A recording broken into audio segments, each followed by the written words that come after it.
আমন্ত্রণ দেশ জনপদ লাইভে, সঙ্গে আছে আমি শাজমিন হাসান। সিলেটের ওসমানী নগরে 2 বাসের সংঘর্ষে 8 জন নিহত হয়েছে। আহত হয়েছেন বেশ কয়েকজন। আহতদের সিলেট ওসমানী মেডিকেল কলেজ হাসপাতালে চিকিৎসা দেওয়া হচ্ছে।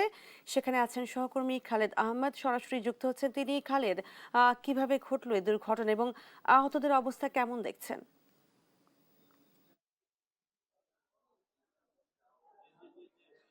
সাজমিন, আজ সকালে সিলেট ঢাকা মহাসড়কের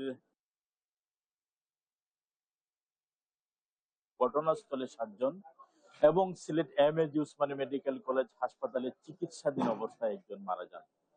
মর্মান্তিক সে দুর্ঘটনায় আসলে একজন নারী এবং একজন শিশুরও মৃত্যু হয়েছে।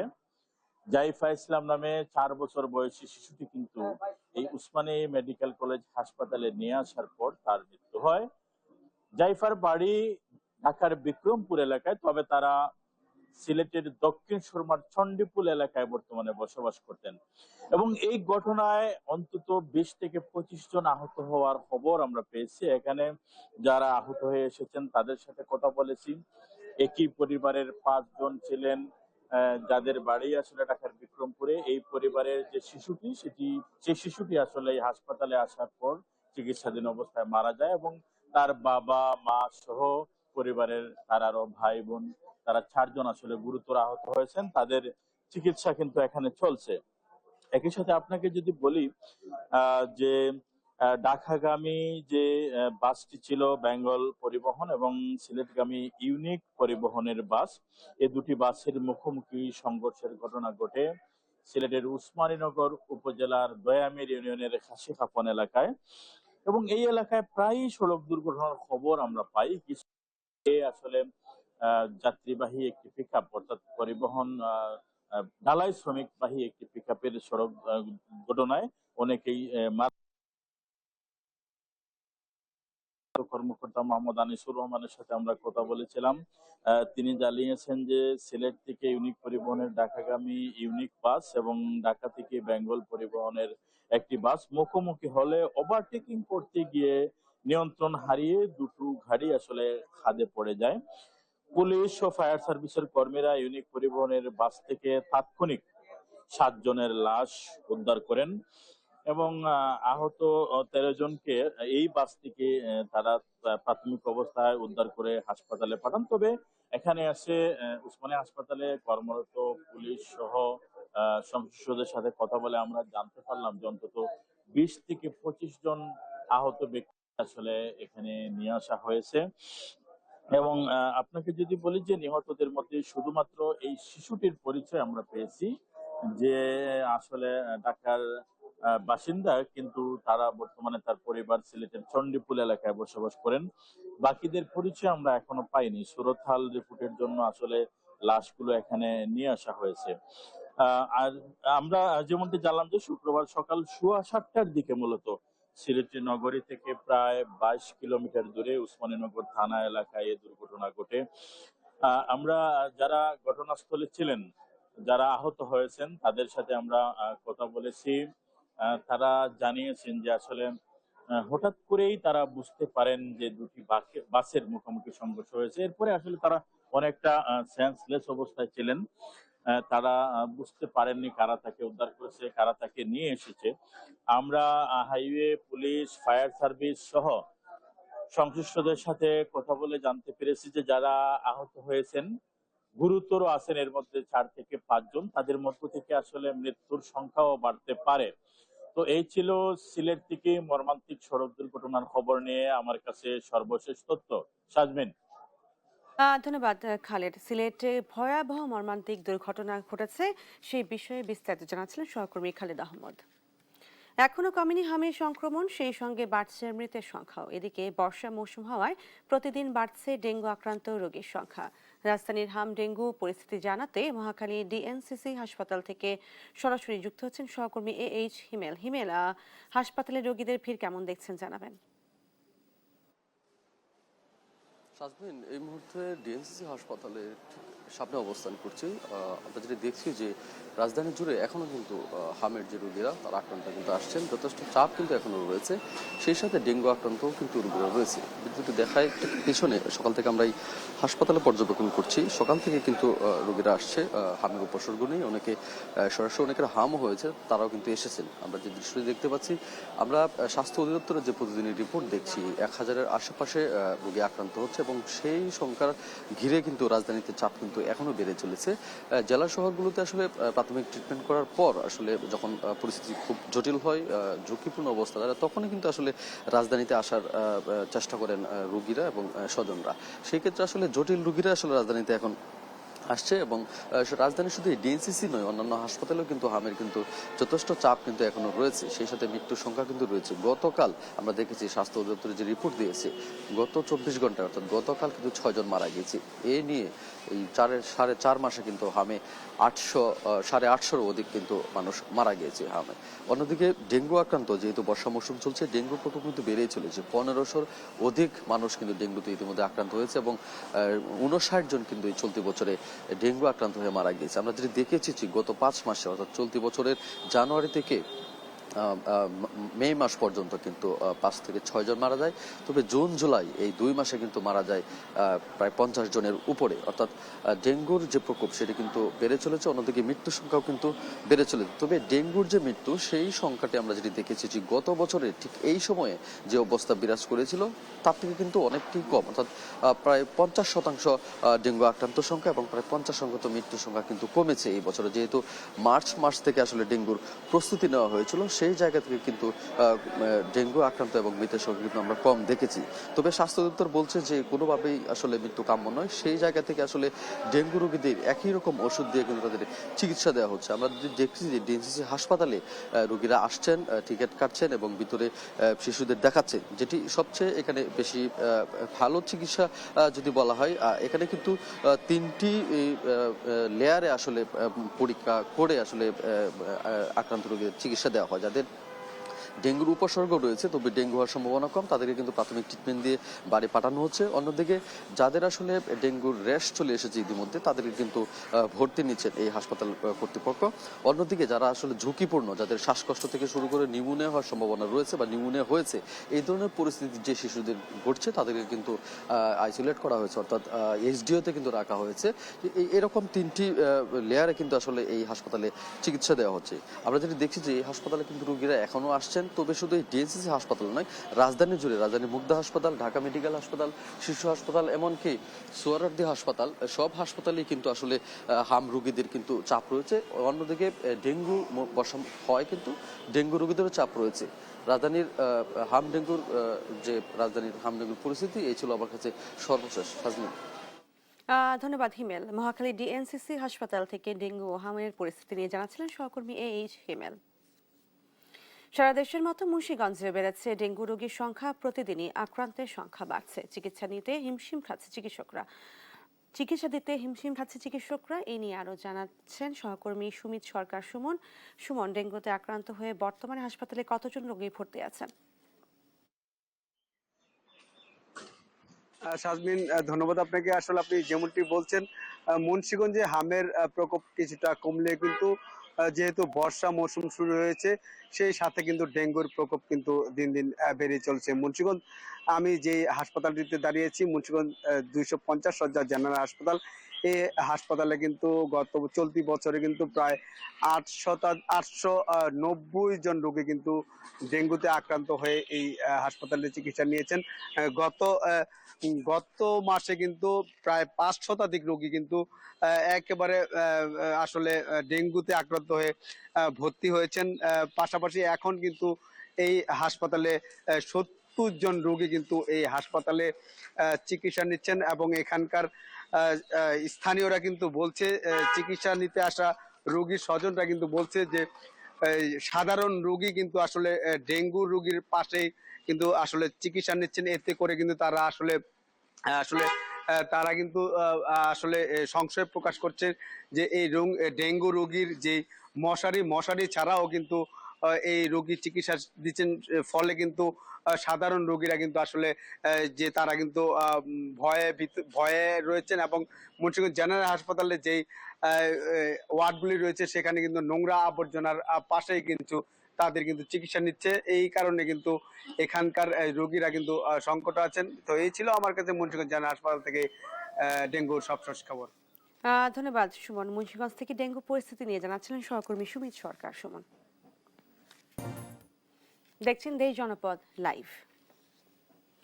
মহেশখালী এলএনজি টার্মিনাল সচল হওয়ায় গ্যাস সরবরাহ কিছুটা বেড়েছে। রাজধানীতে এর প্রভাব কতটা পড়েছে তা জানাতে আমাদের সঙ্গে যুক্ত হচ্ছেন সহকর্মী নিয়াজ মোর্শেদ। নিয়াজ, রাজধানীতে গ্যাস সরবরাহে কতটা উন্নতি হয়েছে জানাবেন। যদি বলি যে গ্যাস সংকটের কথা, যে গেল কয়েকদিন যাবৎ যে পরিমাণ গ্যাসের যে সংকট ছিল এবং সিএনজি পাম্পগুলোতে যে পরিমাণ আপনার লাইন ছিল, আজকে কিন্তু তার চিত্র সম্পূর্ণই ভিন্ন।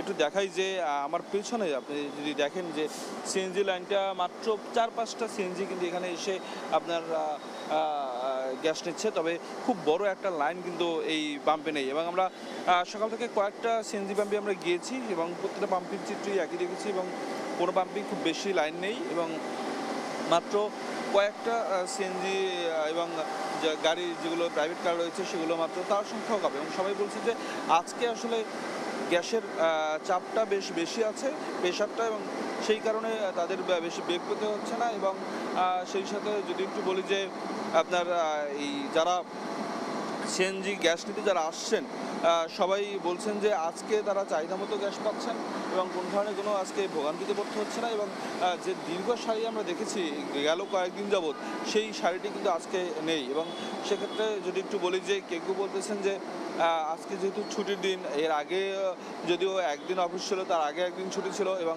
আগামীকালকে আরও একদিন ছুটি আছে, এই সব মিলিয়ে মোট প্রায় 4 দিনের মতো যে সরকারি ছুটি রয়েছে, সেই ছুটির প্রেক্ষিতে কিন্তু আপনার গ্যাসের যে আসলে আপনার যে প্রেশারটা সেটি কিন্তু বেশি পাওয়া যাচ্ছে, এমনটি আমাদেরকে বলেছেন।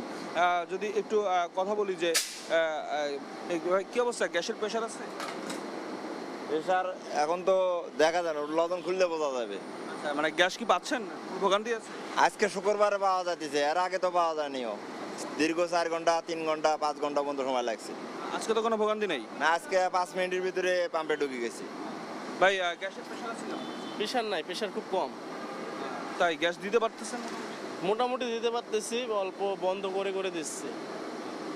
যেমনটি শুনছিলেন আর কি, তারা কিন্তু আপনার বলছেন যে গ্যাসের প্রেশার আজকে আগের থেকে একটু বেশি। এবং তবে এবং সেক্ষেত্রে যদি একটু বলি যে আপনার এবং দীর্ঘ সারির যে একটা যে ব্যাপার সেটি কিন্তু আসলে নাই।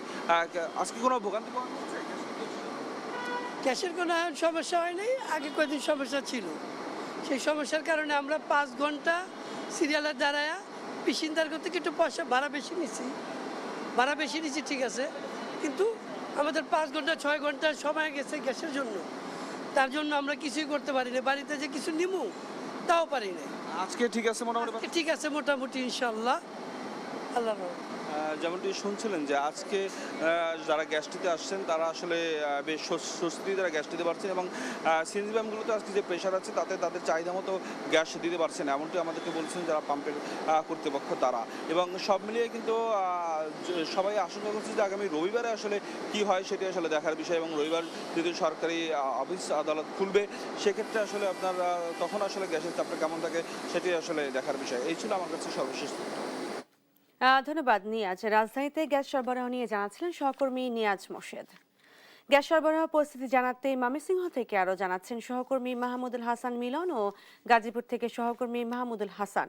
শুরুতেই যাচ্ছি ময়মনসিংহে। মিলন, গ্যাস সংকটে কতটুকু কমেছে এবং কি বলছে কর্তৃপক্ষ? শাজমিন, দীর্ঘ প্রতীক্ষার অবসান ঘটিয়ে আজ থেকে স্বাভাবিক হয়েছে ময়মনসিংহের গ্যাস পরিস্থিতি। যারা সিএনজি ব্যবহারকারী ছিলেন তাদের মধ্যেও ফিরেছে অন্যরকম এক স্বস্তি। আমি এই মুহূর্তে রয়েছি ময়মনসিংহ নগরীর বাইপাস মোড় এলাকার স্টার ফিলিং স্টেশনে। আপনি যে চিত্রটি দেখতে পাচ্ছেন এটি কিন্তু আজকের অন্যরকম একটি চিত্র, কারণ বিগত 1 মাস ধরে আমরা দেখেছি যে এখানে এই জায়গাটিতে শত শত সিএনজি ব্যবহারকারী গাড়ির চালক যারা রয়েছে তাদের অপেক্ষার অপেক্ষার পর অপেক্ষা এবং দীর্ঘ লাইন, প্রায় আধা কিলোমিটার লম্বা জুড়ে লাইন ছিল।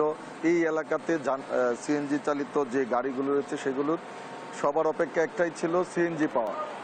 আসলে অনেক সিএনজি চালকদের আমরা দেখেছি রাত থেকে অপেক্ষা করে, তারা ভোর অবধি অপেক্ষা করে সিএনজি নিয়েছেন। এভাবেই কিন্তু তারা বিগত 1 মাস সময় পার করেছেন। তবে সেই জায়গা থেকে তারা অনেকটাই স্বস্তির নিঃশ্বাস ফেলছেন, কারণ এখন এই পরিস্থিতি আর নেই। আজকে থেকে গ্যাস পরিস্থিতি পুরোপুরি স্বাভাবিক হয়েছে বলে চালকরা আমাদেরকে জানিয়েছেন। যদিও তারা বলছেন লাইনে যে গ্যাসের চাপ সেটি কিছুটা কম, তবে এই পরিস্থিতি হওয়াতেও কিন্তু তারা অত্যন্ত খুশি এবং আনন্দিত, কারণ তাদের যে ভোগান্তি তারা বিগত সময়ে পেয়েছেন সেই জায়গাটিতে তারা কিন্তু তাদের স্বস্তি ফিরেছে। এবং আমি বেশ কয়েকজন চালকের সাথে কথা বলেছিলাম, তারা যেটি বলছেন যে আসলে এই বিগত 1 মাস যাবৎ তারা তাদের এই সিএনজি সংকটের কারণে তাদের আয় কমেছিল, পাশাপাশি গণপরিবহনের চাপও কিন্তু বেড়েছিল। আমরা দেখেছি যে রাস্তায় যাত্রীদের চাপ বেড়েছিল এবং অনেকেরই বাড়তি ভাড়া গুনতে হয়েছে। সেই জায়গাটি আসলে কমবে আজকে থেকে, এমনটা কিন্তু আসলে প্রত্যাশা করছেন যাত্রীরাও, এমনটা প্রত্যাশা করছেন। এবং সিএনজি ফিলিং স্টেশনের মালিক যারা রয়েছেন তারাও কিন্তু স্বস্তি প্রকাশ করেছেন, কারণ এই গত 1 মাস যাবৎ সিএনজি চালকদের যে ভোগান্তি সেটি কিন্তু তাদেরও পোহাতে হয়েছে, কারণ দীর্ঘ সময় তাদের এই পাম্পের সামনে মানুষের জটলা হাউকাউ এবং এই নিয়ে অনেক তিক্ত অভিজ্ঞতা তাদের রয়েছে। সেই জায়গা থেকে তারা আসলে অনেকটাই স্বস্তি প্রকাশ করেছেন এবং বলছেন যে আসলে এই যে সরকারের এই উদ্যোগটি, এটি কিন্তু আসলে সাধারণ মানুষের উপর সরাসরি যে প্রভাব পড়েছে, কারণ এই সিএনজি সরবরাহ স্বাভাবিক হওয়াতে সবকিছুর উপরেই প্রভাব পড়েছে। আমরা দেখেছি যে এই সিএনজি সংকটের কারণে অনেক নিত্যপণ্যের দামও কিন্তু বেড়ে গিয়েছিল। তো সেই জায়গা থেকে আস্তে আস্তে হয়তো সেই পরিস্থিতি আরও স্বাভাবিক হবে। এই যে চিত্র ছিল সেই সংকটের চিত্র, সেটি এখন আর নেই। এখন সবাই কিন্তু এসেই আসলে গ্যাস নিতে পারছেন, এমনটাই আসলে সিএনজি ফিলিং স্টেশন মালিকরা আমাদেরকে জানিয়েছেন। এই ছিল আমার কাছে ময়মনসিংহের সিএনজি সরবরাহের সর্বশেষ পরিস্থিতি। এই বিষয়ে আরও খবর জানতে আমরা যাব গাজীপুরে। সেখানে রয়েছেন আমাদের সহকর্মী মাহমুদুল হাসান, আপনি সেখানকার পরিস্থিতি জানাবেন। মিলন, আমি ঠিক দাঁড়িয়ে আছি আপনার আগের জেলায় শিল্পের শহর গাজীপুরে, এবং জাতীয় গ্রিডে গ্যাস সরবরাহ বাড়ায় এবং মহেশখালীর যে এলএনজি টার্মিনাল রয়েছে সেখানে যান্ত্রিক ত্রুটি আংশিক ঠিক হয়, কিন্তু এখন গ্যাসের সরবরাহ অনেকটাই স্বাভাবিক হয়ে এসেছে। এবং আমি এখন আছি একটি সিএনজি ফিলিং স্টেশনে, এবং গত কয়েকদিন ধরে এখানে যে গ্যাস সংকটটা ছিল সেই সময় এখানে 4 থেকে 5 PSI গ্যাস ছিল। এই সিএনজি স্টেশনে মূলত গ্যাস সরবরাহ স্বাভাবিক সময় থাকে 15 PSI, এবং আজকে রয়েছে 13 থেকে 14 PSI, অর্থাৎ সংকট একেবারে কেটে গেছে এটা বলাই যায়। তবে সংকট কাটতে শুরু করলেও গাজীপুরের সার্বিক গ্যাসের চাহিদা এবং সরবরাহের ঘাটতি এখনও বেশ বড় একটা চ্যালেঞ্জ হয়ে দাঁড়িয়েছে। তিতাস গ্যাসের সর্বশেষ তথ্য অনুযায়ী গাজীপুরে দৈনিক চাহিদা 590 মিলিয়ন ঘনফুট এবং সংকটকালীন সময় সরবরাহ ছিল 360 মিলিয়ন ঘনফুট। তখন দৈনিক ঘাটতি ছিল 230 মিলিয়ন ঘনফুট। বর্তমানে সরবরাহ এবং ঘাটতি কত ঘনফুট তা তিতাস গ্যাস কর্তৃপক্ষের সঙ্গে 2 দিন চেষ্টা করেও যোগাযোগ করে আসলে জানা সম্ভব হয়নি। তিতাস গ্যাস কর্তৃপক্ষ গণমাধ্যম কর্মীদের এড়িয়ে চলায় অনেক মিডিয়ায় গ্যাস সংকট নিয়ে অনেক ভুল তথ্য ছড়িয়েছে। শিল্প কারখানা ও উৎপাদন চিত্র যদি বলি, গাজীপুর জেলায় মোট নিবন্ধিত শিল্প কারখানা রয়েছে 2764টি। এর মধ্যে তিতাসের মিটারযুক্ত কারখানা 841টি এবং কেপটি পাওয়ার প্ল্যান্ট আছে 472টি এবং বাল্ক আছে 11টি। কারখানার বয়লার সচল রাখতে যেখানে 40 থেকে 50 PSI গ্যাসের চাপ প্রয়োজন, তবে বর্তমানে কিন্তু 20 থেকে 30 PSI সরবরাহ মিলছে। এবং শিল্প পুলিশের ভাষ্য অনুযায়ী গাজীপুরে গ্যাস সংকটের কারণে কোনো কারখানা বন্ধ হয়নি, তবে অনেক কারখানার উৎপাদন সীমিত করা হয়েছে। আর গ্যাস সংকটে গাজীপুরের 20% কারখানা ছুটির বিষয়টিও কিন্তু সঠিক নয়। সিএনজি স্টেশন গাজীপুর জেলায় মোট রয়েছে 51টি। স্বাভাবিক সময় যেটি বলেছি যে 15 PSI গ্যাসের চাপ থাকে, আজকে কিন্তু চাপ রয়েছে 12 থেকে 13। বাসাবাড়ি আবাসিক খাত যদি বলি, গাজীপুরে মিটারযুক্ত আবাসিক গ্রাহক মাত্র 247 জন, বিপরীতে মিটারবিহীন সংযোগ রয়েছে 61,993টি এবং শুধু মিটারবিহীন ডাবল চুলার সংখ্যা 2,22,744টি। গাজীপুর জেলায় বিপুল সংখ্যক অবৈধ গ্যাস সংযোগ রয়েছে, বিশেষ করে গাজীপুর সদর, হারিনাল, বরুদার ঢাল, হোতাপাড়া, রাজেন্দ্রপুর, ভবানীপুর সহ প্রায় সব অঞ্চলেই যেখানে তিতাসের সংযোগ আছে সেখানে কিন্তু অবৈধ সংযোগ রয়েছে। এবং এই যে টানা কয়েকদিন গ্যাসের সংকট, এই সংকটের মাঝেও তিতাস গ্যাস কর্তৃপক্ষ অবৈধ সংযোগ বিচ্ছিন্নে কোনো ধরনের অভিযান কিন্তু পরিচালনা করেনি। গাজীপুরে যে অবৈধ সংযোগগুলো রয়েছে, সংশ্লিষ্টরা বলছেন যে এই সংযোগগুলো যদি বিচ্ছিন্ন করা হতো সেক্ষেত্রে গাজীপুরে কিন্তু গ্যাসের চাহিদা বেড়ে যেত। তো সব মিলে বলা যায় যে টানা কয়েকদিনের যে সংকট, সেই সংকট কিন্তু কাটতে শুরু করেছে। বলা যায় যে গাজীপুরের পরিস্থিতি এখন অনেকটাই স্বাভাবিক রয়েছে। তো এই ছিল আমার কাছে সব গাজীপুর থেকে সাজমিন। ধন্যবাদ মাহমুদুল হাসান এবং মিলন। গাজীপুর এবং ময়মনসিংহ থেকে গ্যাস সংকট নিয়ে জানাচ্ছিলেন সহকর্মীরা। রাজধানীর কাঁচা বাজারে খবর জানাতে কারওয়ান বাজার থেকে সরাসরি যুক্ত হচ্ছেন সহকর্মী আলভি রায়হান। আলভি, বাজারের পরিস্থিতি কেমন দেখছেন?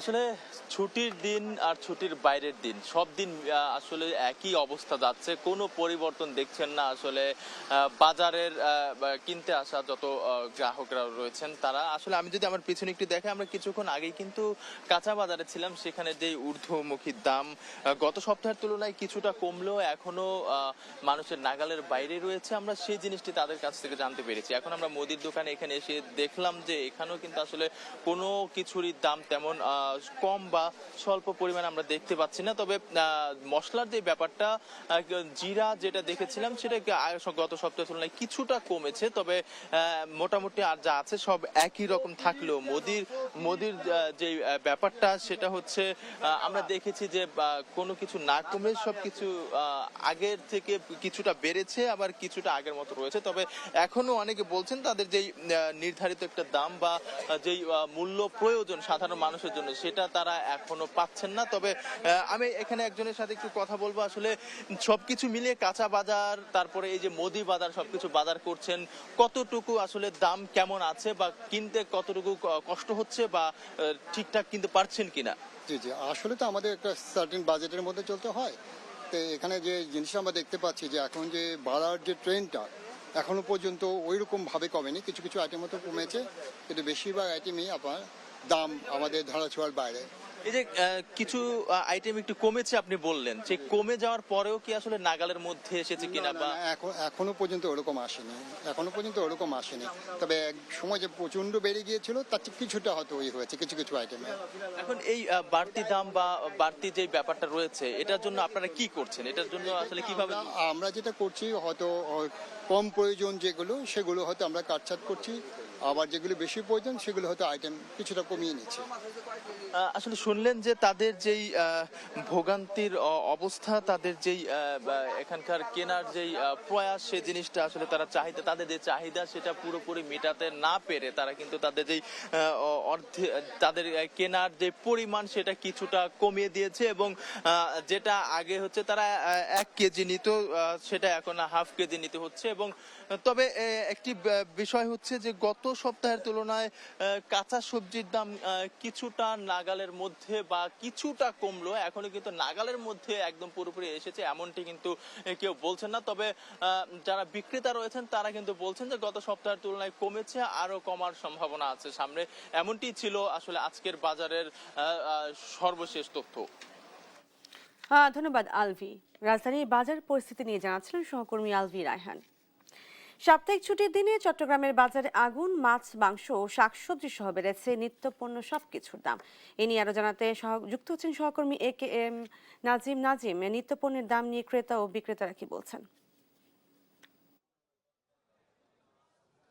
চট্টগ্রামের বাজারে আসলে নিত্যপণ্যের দাম কোনোভাবেই নিয়ন্ত্রণ করা যাচ্ছে না, কারণ সাম্প্রতিক সময়ে টানা বৃষ্টি, পরিবহন সংকট, এরই মাঝে সবগুলো মিলে কিন্তু সবগুলো পণ্যের দামই, দু একটি পণ্য ছাড়া বেশিরভাগ পণ্যের দামই কিন্তু ঊর্ধ্বমুখী। কারণ যদি বলে রাখি, চট্টগ্রাম বাজারে আপনার আলু বিক্রি হচ্ছে মানভেদে 28 থেকে 30 টাকা পর্যন্ত। আর শাক, বিভিন্ন প্রজাতির শাক যেগুলো সে পুঁই শাক, কলমি শাক বা ডাঁটা শাক, এইসব শাক 15 থেকে 20 টাকা, আবার মানভেদে 20 থেকে 25 টাকা বিক্রি হচ্ছে। পাশাপাশি অন্যান্য যেসব সবজি রয়েছে সবগুলো সবজি 60 থেকে 70 টাকা, আবার অনেকগুলো মানভেদে 80 থেকে 100 টাকা পর্যন্ত বিক্রি হচ্ছে। করলা, পটল, ঝিঙে, পরুল, তিত করলা, ফুলকপি, বাঁধাকপি, কচু, ঢেঁড়স, এবং বিভিন্ন ধরনের সিম এইসব সবজির কিন্তু আসলে ১০০ টাকার নিচে এইসব সবজি পাওয়াই দুষ্কর। কারণ ব্যবসায়ীরা যেমনটি বলছেন সম্প্রীতির বন্যা, পরিবহন সংকট, পাশাপাশি যে গত কয়েকদিন ধরে গ্যাসের যে সংকট, সেই কারণে তাদের যেই সরবরাহ সংকটের অজুহাত দেখে মূলত এসবের দাম ধীরে ধীরে তারা বাড়িয়েছে। এই ক্ষেত্রে আসলে যারা ক্রেতা সাধারণ তাদের সাথে সব সময় আসলে ঝগড়া লেগেই থাকে। কারণ চট্টগ্রামের বাজারগুলোতে গত মাস, ১.৫ মাস বা ২ মাস আগেও যেখানে ৪০ থেকে ৫০ টাকা বা ৪৫ টাকার মধ্যে সবগুলো নিত্যপণ্য ছিল, সেগুলো মাস দেড়েকের ব্যবধানে কিন্তু আপনার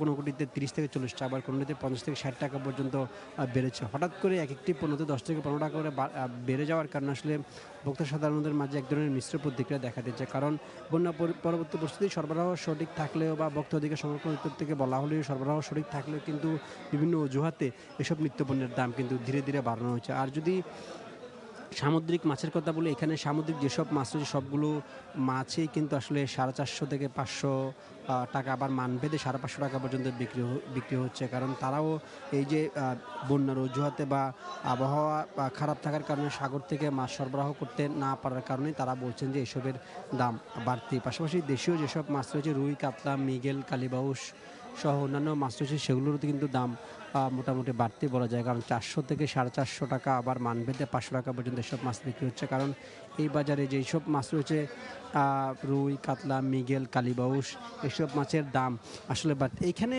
মাছের দাম কেমন বলা হচ্ছে, এখানে নাকি মাছের দাম বাড়তি, আসলে মাছের দাম কেমন? মাছের দাম মোটামুটি আগের সপ্তাহে একটু বেশি বলতে চারিদিক মাছ কম পড়তেছে, সাগরের সিঙ্গেল চলতেছে, এই জন্য মাছের চাহিদাটা একটু কম। আর গাড়ি ভাড়ার উপর দিয়ে খরচটা বেশি পড়ে যাচ্ছে, এই জন্য মাছের চাহিদাটা এখন খরচটা তো মাছের উপরে পালাতে হবে, এই জন্য একটি রেটটা বেশি 20-50 টাকা বাড়তি আর কি। বলছেন যে পরিবহন সংকট এবং যে খরচ বেশি হওয়ার কারণে মূলত মাছের দাম বেশি হচ্ছে। চট্টগ্রাম নগরের পাশাপাশি সবগুলো উপজেলায় কিন্তু একইভাবে এসব পণ্য বিক্রি হচ্ছে। হাটাজারি, রাউজান, ফটিকছড়ি, রাঙ্গুনিয়া, ভূতপুর, মিরসরাই, সীতাকুণ্ড এসব উপজেলায় কিন্তু নিত্যপণ্যের দাম কিন্তু একটিতে 20 থেকে 30 টাকা পর্যন্ত বেড়েছে। চট্টগ্রামের নিত্যপণ্যের দাম নিয়ে আমার কাছে ছিল সর্বশেষ। ধন্যবাদ নাজিম। চট্টগ্রামের বাজার পরিস্থিতি নিয়ে জানাচ্ছিলেন সহকর্মী একেএম নাজিম। ধান চালের জেলার নওগাঁয় এবার চালের বাজারে যেন আগুন। মাত্র ১ মাসের ব্যবধানে সুগন্ধি আতপ চালের দাম কেজিতে বেড়েছে ৮০ টাকা। কাটারি সহ অন্যান্য সরু চালের দামও ঊর্ধ্বমুখী। নিয়ে আরো জানাচ্ছেন সহকর্মী কাজী কামাল হোসেন। কামাল, চালের দাম নিয়ে ক্রেতা ও বিক্রেতারা কি বলছেন? সাজবেন, উত্তরের সীমান্তবর্তী জেলা একসময় ধান শুধু নয়, সাথে এখন আমের জন্য বিখ্যাত হয়েছে। তবে বর্তমানে বলতে গেলে এই নওগাঁ ধান, চাল এবং সরু চালের জন্য বিখ্যাত হয়েছে। অর্থাৎ সারা দেশে চাল উৎপাদনকারী প্রথম 2-3টি জেলার মধ্যে নওগাঁ এখন অন্যতম। সম্প্রতি সময় সরু এবং সুগন্ধি চাল উৎপাদনেও নওগাঁ প্রথম স্থান অধিকার করেছে। নওগাঁর বাজারের সরু চাল এবং সুগন্ধি জাতের চাল ঢাকার বাজার এবং চট্টগ্রাম বাজারে না গেলে চলেই না। ঠিক সেই নওগাঁর মোকামে গত 1 মাসের ব্যবধানে এই সরু এবং সুগন্ধি জাতের চালের দাম ব্যাপক হারে বেড়েছে। অর্থাৎ নওগাঁয় গত 1 মাসের ব্যবধানে সরু জাতের যে চাল, বিশেষ করে কাটারি ভোগের চাল আজ থেকে 1 মাস আগে 76 টাকা ছিল, সেটি বর্তমান বাজারে বিক্রি হচ্ছে 80 থেকে 82 টাকা। অর্থাৎ প্রতি কেজিতে প্রায় 4 থেকে 6 টাকা করে বৃদ্ধি পেয়েছে। এছাড়া জিরাতে বৃদ্ধি পেয়েছে প্রায় 2 টাকা। এছাড়া 28 জাতের যে চাল, এই দাম বিক্রি হচ্ছে 58 টাকার চাল বিক্রি হচ্ছে 60 টাকায়। তবে সবচাইতে লক্ষণীয় বিষয় সেটি হচ্ছে যে এই সুগন্ধি জাতের চাল যেটি, সেটি বৃদ্ধি পেয়েছে 70 থেকে 80 টাকা প্রতি কেজিতে। অর্থাৎ আজ থেকে 1 মাস আগে খোলা বাজারে যে সুগন্ধি জাতের চাল বিক্রি হতো 120 থেকে 130 টাকা, সেটি এখন বিক্রি হচ্ছে 200 টাকা কেজি। এছাড়া 145 থেকে 150 টাকার যে প্যাকেটজাত যে সুগন্ধি জাতের চাল, সেটি এখন বিক্রি হচ্ছে 220 থেকে 230 টাকা। অর্থাৎ খোলা এবং প্যাকেট দুই জাতের চালের ক্ষেত্রেই দাম বেড়েছে প্রায় 70 থেকে 80 টাকা। আমি এটা নিয়ে ক্রেতা পর্যায়ে কথা বলেছি, তারা চরম বেকায়দায় পড়েছে। বিশেষ করে সুগন্ধি জাতের চাল তারা বিভিন্ন অকেশনে উৎসবে তারা খেয়ে থাকে, অথচ সেই উৎসবটি তাদের কাছে এখন বিলাসিতার দিকে চলে গেছে। অর্থাৎ তারা এখন চাইলেও আর কেনার সাহস করছে না। এই প্রেক্ষিতে আমি বিক্রেতার সাথে কথা বলেছি, বিশেষ করে ক্ষুদ্র ব্যবসায়ী এবং বড় ব্যবসায়ীদের সাথে কথা বলেছি। তারা যেমন বলছিলেন যে ক্ষুদ্র ব্যবসায়ীদের বক্তব্য হচ্ছে, তারা বলছে যে আসলে যে বাজার সিন্ডিকেট রয়েছে, অর্থাৎ বড় বড় কর্পোরেট কোম্পানিগুলো তারা ইচ্ছে মতো চালের মজুত করে তারা দাম নিয়ন্ত্রণ করছে। তবে কর্পোরেট কোম্পানিদের বক্তব্য হচ্ছে সরকার দেশের বাইরে অর্থাৎ বিদেশে চাল রপ্তানির সিদ্ধান্ত নেবার কারণেই মূলত এই চালের দাম বৃদ্ধি পেয়েছে। অর্থাৎ দেশের বাইরে সুগন্ধিজাত চাল রপ্তানি করা হচ্ছে, সর্বনিম্ন 200 টাকা কেজি নির্ধারণ করা হয়েছে। সেক্ষেত্রে অটোমেটিক্যালি চালের দাম বৃদ্ধি পেয়ে যায়। তবে ক্রেতাদের পাশাপাশি কৃষকদের সাথে কথা বলেছি। হাটে যদি আমি সরজমিনে কিছু হাট ঘুরে দেখেছি, মূলত এটা আমন মৌসুমের এই ধানের সবসময় মূলত সরবরাহ অ্যাভেলেবল থাকে না। অর্থাৎ এই মৌসুমে এখন আর বাজারে সুগন্ধি জাতের ধানের সরবরাহ নেই বললেই চলে, যে কারণে বাজারে এই সুগন্ধি জাতের ধানের দাম বৃদ্ধি পেয়েছে। এ পাবার কারণে মূলত এই চালের দাম বৃদ্ধি পেয়েছে। সবকিছু মিলে আসলে একে অপরকে দোষারোপ করছে। তবে এটা নিয়ে আমি সম্প্রতি দেখেছি যে ভোক্তা অধিকার কয়েকটি জায়গায় অভিযান চালিয়েছে। অভিযান চালিয়েও নওগাঁর বেশ কিছু জায়গায় অবৈধ মজুদের সন্ধান পাওয়া গেছে। আমি সবকিছু মিলে আসলে ক্রেতা বিক্রেতার মধ্যে একটি মিশ্র প্রতিক্রিয়া। কেউ বলছে যে এখানে সিন্ডিকেট, ব্যবসায়ীরা বলছেন যে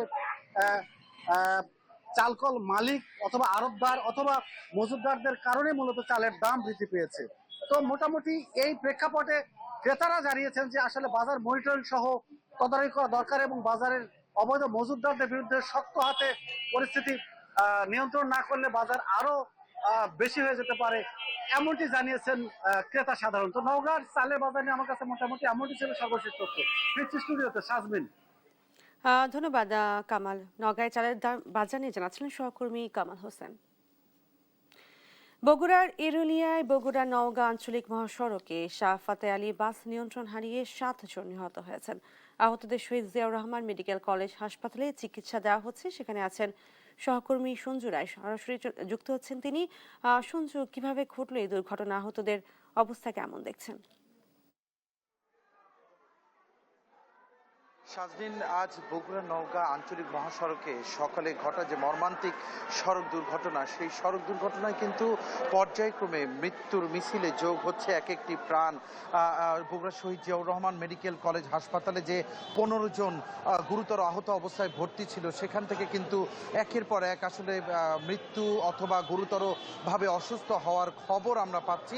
কিছুক্ষণ আগে একটি মরদেহ কিন্তু বের হলো, তার নাম শাহিদ এবং তার বাড়ি গোবিন্দগঞ্জ, এবং তার স্বজনদের যে আহাজারি তা কিন্তু আপনারা ক্যামেরার চোখে দেখতে পাচ্ছেন যে আসলে প্রিয় মানুষটিকে হারিয়ে তারা স্বজনরা কিন্তু বুক ফাটা আর্তনাদে মেতে উঠেছে।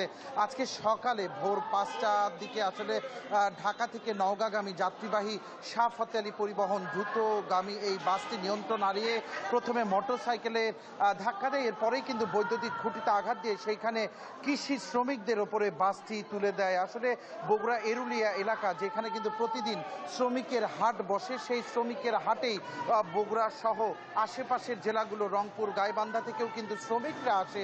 সেই কৃষি শ্রমিক যারা জীবিকার সন্ধানে বগুড়ায় এসে আজ কিন্তু তারা মরদেহে পরিণত হয়েছে। তাদের তরতাজা জীবন যাত্রীবাহী এই বাসের চাপায় কিন্তু চলে গেছে। আসলে বগুড়া এই সড়ক দুর্ঘটনায় ইতিমধ্যেই জেলা জুড়ে কিন্তু শোকের মাতম বইছে।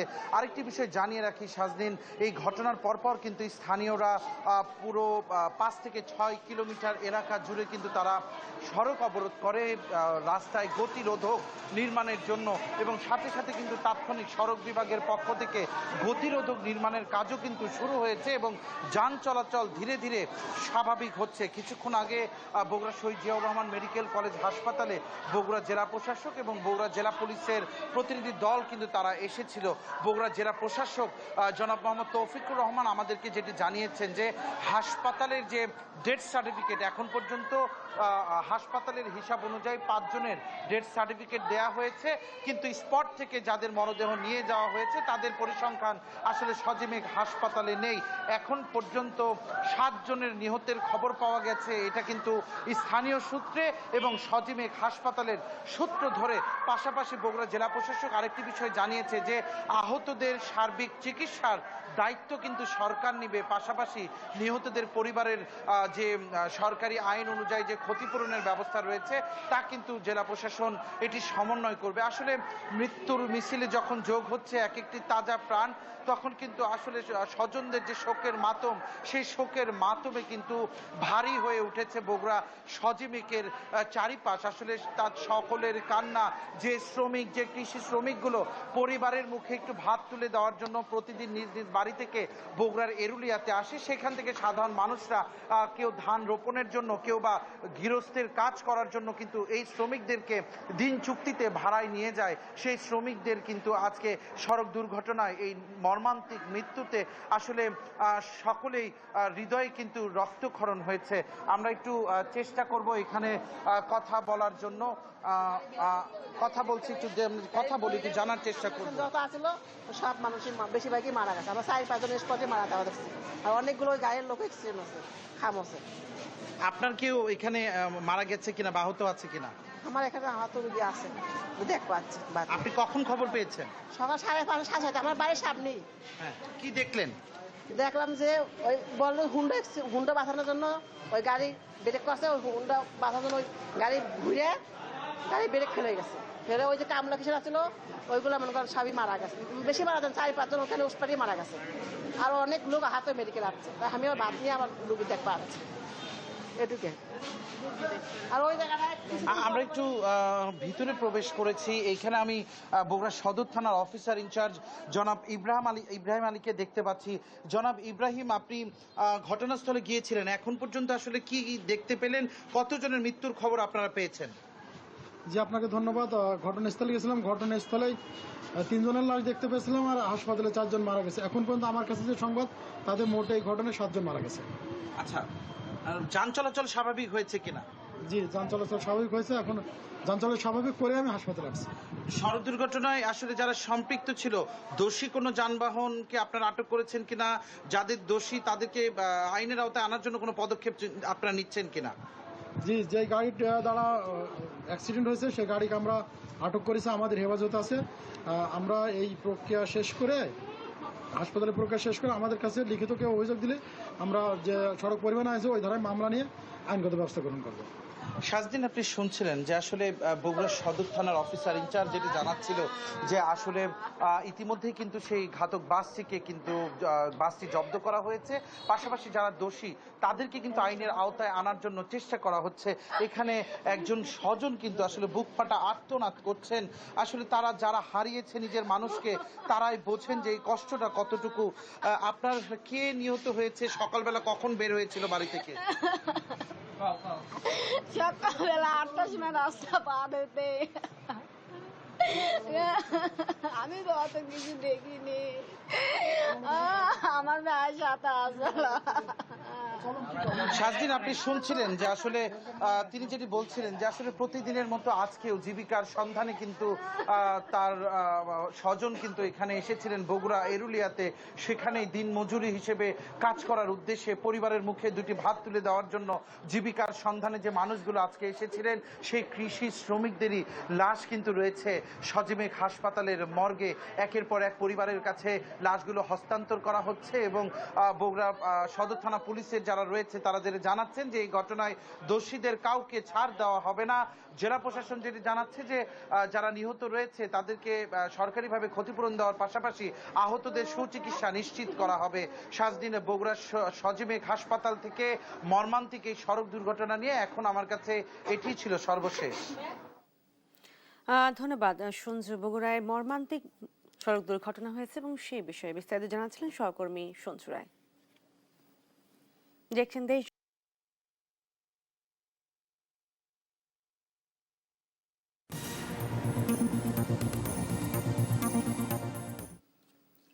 দেশ জনপদ লাইভ। শেরপুরের মৃগী নদীর অন্তত 30টি পয়েন্টে দেখা দিয়েছে ভাঙন। এতে বাড়িঘর, ফসলি জমি, কবরস্থান সহ নদী গর্ভে বিলীন হয়ে যাচ্ছে। এ নিয়ে আরো জানাচ্ছেন সহকর্মী মোহাম্মদ নাইম ইসলাম। নাইম, ভুক্তভোগীরা কি বলছেন? সাজবেন ভালো নেই মৃগী নদীর পাড়ের কিন্তু ভাঙ্গন কবলিত অংশের লোকজনেরা। আমরা এখানে পরিদর্শন করে দেখেছি যে অন্তত 30টি জায়গায় কিন্তু ভাঙ্গন দেখা দিয়েছে ইতিমধ্যে, এবং পানি উন্নয়ন বোর্ড কিন্তু বেশ কয়েকটি জায়গায় কিন্তু কাজ শুরু করলেও বিভিন্ন পয়েন্টে কিন্তু ভাঙ্গনের সংখ্যাও রয়েছে। এবং আমি এই মুহূর্তে যে জায়গায় রয়েছে এই জায়গায় কিন্তু একটু দেখানোর চেষ্টা করছি। এখানে কিন্তু বসত ঘর ছিল এবং গোয়াল ঘর ছিল এবং বাঁশের বাগান এবং গাছের বাগান ছিল, তা কিন্তু একদম নদীতে বিলীন হয়ে গিয়েছে। আমরা আরেকটু দেখানোর চেষ্টা করব। এখানে কিন্তু প্রায় 8 থেকে 10টি ঘর কিন্তু ইতিমধ্যে নদীতে চলে গেছে এবং একটি সড়ক ছিল যে সড়ক দিয়ে এই মহল্লার লোকজন যাতায়াত করত এবং শতাধিক লোকজন যাতায়াতের এই সড়কটিও কিন্তু নদী গর্ভে বিলীন হয়ে গেছে। আমরা একটু কথা বলার চেষ্টা করব এখানকার যে ভুক্তভোগী রয়েছে একজন ভুক্তভোগীর সাথে। জি, আপনি এখানে এই পর্যন্ত কতগুলো ঘর ভেঙে গেছে? এ পর্যন্ত 10-15টা ঘর অলরেডি এই মৃগী নদীতে চলে গেছে। আমরা খুব ঝুঁকিতে আছি, কারণ এই বাঁধ নির্মাণের জন্য আমরা পুনরায় প্রধানমন্ত্রীর বরাবর একটা আবেদনের প্রার্থনা করছি। এবং রাস্তা যে ভেঙে গেছে, রাস্তা চলাচল তো বিঘ্ন ঘটছে, রাস্তা তো নদীতে বিলীন হয়ে গেছে, কিন্তু এখন তো যাতায়াতের ব্যবস্থা অন্য চিন্তা ভাবনা করার কি করতেছি, যেহেতু বসত বাড়ি আছে যাতায়াতের ব্যবস্থা করতে হবে, যাতায়াতের জন্য আমরা অন্য চিন্তা ভাবনা করতেছি। পরবর্তীতে দেখা যাক কি করা যায়। এবং ইতিমধ্যে কি প্রশাসনের কোনো লোকজন বা পানি উন্নয়ন? না, এ পর্যন্ত প্রশাসনের কোনো লোকজন পানি উন্নয়ন বোর্ডের কেউ এখন পর্যন্ত এইদিকে আসে নাই। আমরা অনেক লাইভ দেওয়ার চেষ্টা করছি কিন্তু পারি নাই। এই যে আজকের আপনার উদ্দেশ্যে হয়তো একটা লাইভ দেশের লোকজন শুনছিলেন। আসলে এখানকার ভুক্তভোগীরা বলছে কিন্তু আসলে তাদের চলাচলের রাস্তাটুকু কিন্তু নদী গর্ভে বিলীন হয়ে গেছে এবং ভাঙ্গনের ঝুঁকিতে রয়েছে প্রায় আরো কিন্তু 50 থেকে 60টি বাড়িঘর। এতে করে কিন্তু তারা ব্যাপক সংখ্যায় রয়েছেন। কোন মুহূর্তে এই মৃগী নদীতে চলে যায় বাড়িঘর। আমরা আরেকজন ভুক্তভোগীর সাথে একটু কথা বলার চেষ্টা করব। আসলে আপনাদের যে বাড়িঘর ভেঙে গেছে এখন কোথায় আশ্রয় নিয়েছে তারা? আসলেও এটা আমাদের প্রায় 40 বছর যাবত আমরা দেখতেছি, এটা আমাদের পৈতৃক সম্পত্তিতে আমরা সবাই ভাইচারি এলাকার আমাদের যে গোষ্ঠীগত লোক এখানে লম্বা সবাই বাড়ি করে দীর্ঘদিন যাবত আছি।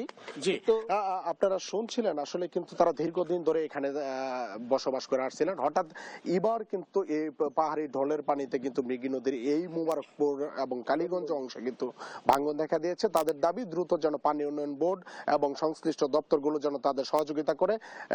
সাজবিন, এই ছিল আমার কাছে মৃগী নদীর পাড় থেকে সর্বশেষ তথ্য।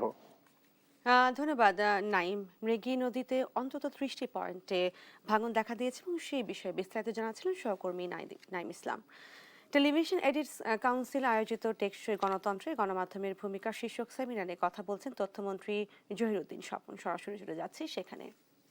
তার অ্যাপ্রুভাল রেট কেসে ঠিক রাখতে পারছে কিনা, that is his performance or her performance, এবং কমপ্লিটলি এটা ডিভলভ করে যে সে ডেলিভারি দিতে পারছে কিনা। না পারলে তার যা পরিণতি সেটাও আমরা জানি, পারলে তার সুফল কি তাও আমরা জানি। এবং মালিক পক্ষ মুনাফা পেলে পরে সে এই জায়গাতে থাকবে, তা নাহলে সে থাকবে না। দেশে যদি একটা ব্যক্তিগত প্রাইভেট সেক্টরের ইকোনমি যদি বারবারন্ত থাকে, আমাদের দেশে যদি উৎপাদন কাঠামো যদি বারবারন্ত থাকে, ন্যাচারালি এখানে বিজ্ঞাপনদাতার অভাব হবে না। নানান রকম পণ্য উৎপাদন হবে, যে পণ্য উৎপাদনের মধ্য দিয়ে এবং তা বিপণনের মধ্য দিয়ে কিন্তু আমাদের অর্থনীতি গতিশীল থাকবে। ফলে অর্থনীতি গতিশীল থাকার জন্যই কিন্তু তাকে ক্রেতার কাছে যেতে হবে, পাঠকের কাছে যেতে হবে। এভাবেই কিন্তু সাংবাদিক তার মেধাকে একটা পেশায় পরিণত করে পাঠক এবং দর্শক শ্রোতাদের কাছে এই জগৎকে নিয়ে কিন্তু আমাদের একটা ইকোসিস্টেম, মিডিয়া ইকোসিস্টেম। এর সঙ্গে নতুন যুক্ত হয়েছে ডিজিটাল প্ল্যাটফর্ম, সেখানে টেক জায়ান্টরা যুক্ত হয়েছেন, লাইক ফেসবুক, ইউটিউব ইত্যাদিরা।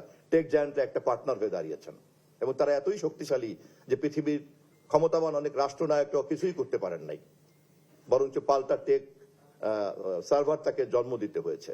আপনার আমি নাম বলতে চাচ্ছি না কূটনৈতিক কারণে, নিশ্চয়ই আপনারা জানেন। ফলে তারা একটা স্ট্রং পার্টনার হিসেবে ইন্ডিয়াতে কিন্তু ইন করেছেন। এর সঙ্গে নতুন করে যুক্ত হয়েছে কৃত্রিম বুদ্ধিমত্তা। এমন এমন অদ্ভুত ক্ষমতা এবং শক্তিশালী দাপট নিয়ে সে সোশ্যাল মিডিয়াতে এবং অন্যান্য সব জায়গাতে হাজির হয়ে যাচ্ছেন যে তার ক্ষমতার দৌড় কোথায় গিয়ে দাঁড়াবে এবং তা কতটা ভালো কতটা মন্দ সভ্যতা, এটা নিয়ে কিন্তু একটা গবেষণার মধ্যে এখনো আছে, তা কিন্তু নিষ্পত্তি হয়নি। অতএব আমরা যদি প্রকৃত অর্থে টেকসই গণতন্ত্রের জন্য গণমাধ্যমের ভূমিকা নিয়ে একটা একটা সমাধানমূলক জায়গাতে আমাদের আলোচনাকে নিতে চাই অথবা এগিয়ে নিয়ে রাখতে চাই, তাহলে ইকোসিস্টেমের এই কমপ্লেক্সটা কিন্তু আমি মনে করি আমাদের সংশ্লিষ্ট সকলের ভালো করে বোঝা উচিত। পার্সিয়াল নলেজ থাকলে কিন্তু একটা মিসআন্ডারস্ট্যান্ডিং ডেভেলপ করতে পারে। আমি আকমলকে ধন্যবাদ জানাই যে আকমলের এই লেখার মধ্যে পরিপূর্ণভাবে তা না আসলেও আমার কাছে মনে হয়েছে যে চিন্তাকে উস্কে দেওয়ার জন্য যতটুকু থাকা দরকার ততটুকু সে কিন্তু লিখেছেন। গণমাধ্যমের ভূমিকা শীর্ষক সেমিনারে কথা বলছিলেন তথ্যমন্ত্রী জহিরুদ্দিন স্বপন। আমরা ছিলাম সেখানে। দেখছেন দেশ জনপদ লাইভ। টানা 4 দিনের ছুটিতে কক্সবাজারে পর্যটকের ভিড়, আবারও প্রাণচাঞ্চল্য ফিরে পেয়েছে পর্যটক এলাকা। এ নিয়ে আরো জানাচ্ছেন সহকর্মী আব্দুর রহমান। পর্যটন কেন্দ্রের নিরাপত্তা কেমন দেখছেন? শাসিন যেমনটি জানাচ্ছিলেন, টানা 4 দিনের ছুটিতে কিন্তু কক্সবাজার পর্যটন স্পটে প্রাণ চাঞ্চল্য ফিরে এসেছে। বিশেষ করে গত বুধবারের যে 5 তারিখে সরকারি ছুটি ছিল, সেই থেকে কিন্তু কক্সবাজারের হোটেলগুলোতে প্রায় শতভাগ বুকিং রয়েছে এবং সেই বুকিংয়ের ফলে কিন্তু ব্যবসায়ীদের চোখে মুখে হাসি এবং তারা যেটি জানিয়েছে যে এইবারের এই 4 দিনের ছুটিতে কিন্তু কক্সবাজারে প্রায় লক্ষাধিক লোক এসেছে বলে পর্যটন ব্যবসায়ীরা জানিয়েছে। এবং পর্যটনের স্পট যেখানে সৈকতের লাবণী, সুগন্ধা, কলাতলি এবং হিমছড়ি ইনানি কিন্তু প্রত্যেকটি পয়েন্টে কিন্তু লোকজন সমুদ্রের স্নানে ব্যস্ত রয়েছে। জেটস্কি এবং সমুদ্রের যেই উপকরণগুলো রয়েছে সেগুলো নিয়ে তারা পরিজন নিয়ে ব্যস্ত সময় পার করছে। কেউ বা ছবি তুলে ফ্রেমে বন্দী হচ্ছে এবং কেউ তাদের পরিজন নিয়ে কিন্তু সমুদ্রের যে নান্দনিকতা এবং সমুদ্রের যে উত্তাল ঢেউ, বর্ষাকালে যে সমুদ্রের আসল রূপ ফিরে আসে সেটি দেখার জন্য কিন্তু অনেকেই মুখিয়ে আছে। এবং এই ক্ষেত্রে কিন্তু কক্সবাজারের জেলা প্রশাসন, ট্যুরিস্ট পুলিশ এবং যেই ব্যবসায়ী সংগঠনগুলো আছে তারা কিন্তু পর্যটনের নিরাপত্তার জন্য তারা সার্বিকভাবে কাজ করে যাচ্ছে বলে জানিয়েছে। এবং যদি বলি জেলা প্রশাসনের পক্ষ থেকে তদারকি করা হচ্ছে যাতে পর্যটক হয়রানি না হয়, বিশেষ করে হোটেলের রুম বৃদ্ধি, দাম বৃদ্ধি এবং খাওয়ার সহ যেই সংশ্লিষ্ট দপ্তরগুলো রয়েছে তাদেরকে তদারকি রয়েছে। এবং কক্সবাজারের এই মুহূর্তে যদি বলি আবহাওয়ার কখনো কয়েকদিন ধরে বৃষ্টি হচ্ছে এবং সেই বৃষ্টির ফলে কিন্তু মেঘাচ্ছন্ন আকাশ এবং রোদ উঠতেছে এবং রোদ বৃষ্টির খেলার মধ্যে কিন্তু পর্যটকরা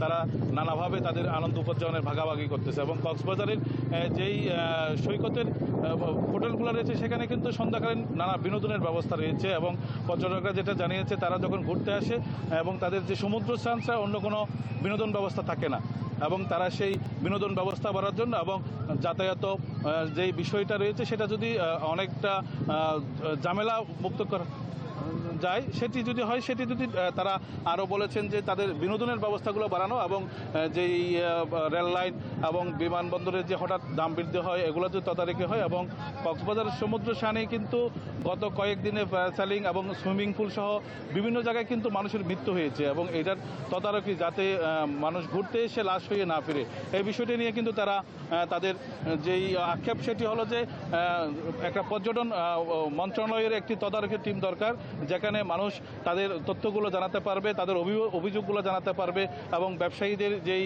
সমস্যাগুলো রয়েছে তারা একটা ওয়ান স্টপ সার্ভিস চাই। পর্যটন স্পটের যে একটা পর্যটন হাব, এখানে গত কয়েকদিন আগে প্রধানমন্ত্রী এসেছিলেন, আগামী 9 তারিখে মহেশখালীতে আবার প্রধানমন্ত্রী আসবেন। সব মিলিয়ে পর্যটনের জন্য যে একটি মহাপরিকল্পনা, সেই মহাপরিকল্পনার অংশ হিসেবে কক্সবাজারবাসী এবং পর্যটক উভয়ের মধ্যে যদি যেই সুবিধাগুলো পাওয়া দরকার সেটি নিশ্চিত করার জন্য কিন্তু তারা বারবার বিভিন্নভাবে বিভিন্ন জায়গায় বলে, কিন্তু সেটি সরকারের কর্ণকুহরে বা সরকারের যে দপ্তরগুলো রয়েছে তারা সেটি বাস্তবায়নে কালক্ষেপণ হচ্ছে এবং যার ফলে দেশি এবং বিদেশি পর্যটক আকৃষ্ট কমে যাচ্ছে। তারা কিন্তু কক্সবাজার বা পর্যটন স্পট না ঘুরে বিদেশে চলে যায়। এই যে বিদেশে যাওয়ার প্রবণতা, দেশি সুযোগ সুবিধা বৃদ্ধির জন্য, বিদেশি পর্যটক আকৃষ্টের জন্য যে সুযোগ সুবিধাগুলো দরকার, বিশেষগুলো বিনোদন ব্যবস্থাপত্র এবং বিনোদনের যে কেন্দ্রগুলো রয়েছে সেগুলো নিরাপদ করা এবং আরও সুসজ্জিত করা এবং বিনোদন কেন্দ্রগুলো বাড়ানো এবং হোটেল মোটেল যেইগুলো রয়েছে সেখানে ট্রেনিং প্রাপ্ত বা যারা যেই লোকগুলো হোটেল ম্যানেজমেন্ট এবং যেই তাদের সেবার মানটা যদি বৃদ্ধি না পায়, তাহলে কক্সবাজারের যে পর্যটন সুযোগ সুবিধা যেগুলো রয়েছে সেগুলোর নানা সীমাবদ্ধতার কারণে কিন্তু পর্যটক বিমুখ হচ্ছে কক্সবাজার এবং এই ধরনের সুযোগ সুবিধা যত বৃদ্ধি পাবে পর্যটন আকৃষ্ট কক্সবাজারের প্রতি বাড়বে। এটাই ছিল কক্সবাজার থেকে সর্বশেষ সাজদিন। ধন্যবাদ। কক্সবাজারের পর্যটকদের ভিড় এবং সেই বিষয়ে বিস্তারিত জানাচ্ছিলেন সহকর্মী আব্দুর রহমান। আর এই ছিল এখনকার দেশ জনপদ লাইভ। পরের বুলেটিন দেখার আমন্ত্রণ রইল। ধন্যবাদ সবাইকে।